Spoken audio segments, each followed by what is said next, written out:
Mwandeka Omari Official Songea mjini ananiuliza kwamba kipindi cha Mwarobaini naomba munielimishe japo kwa ufupi kuhusu sifa za watu wenye blood group O, watu wenye kundi la damu O. Kisaikolojia sisi tutaassess tabia, kiafya tutakwenda sana, tujasomea masuala ya afya.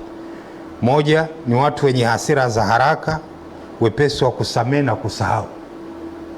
Blood group O. Hasira za haraka, wepesi wa kusamehe na kusahau. Hawataka kabisa stress. Kiafya usumbuliwa sana na vidonda vya tumbo na matatizo ya mifumo ya gesi tumboni. Natural. Okay.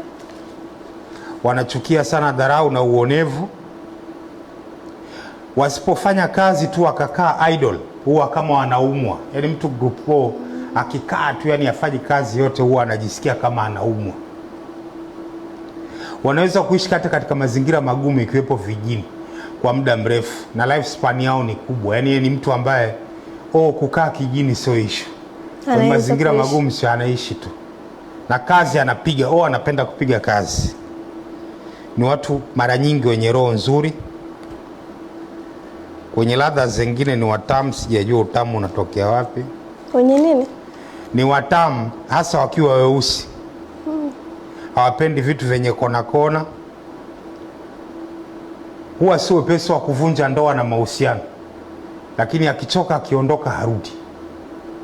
Cha mwisho sasa, kwenye kulala, watu wenye damu group O wana tabia moja mbaya, wanapenda sana kulala kifudifudi.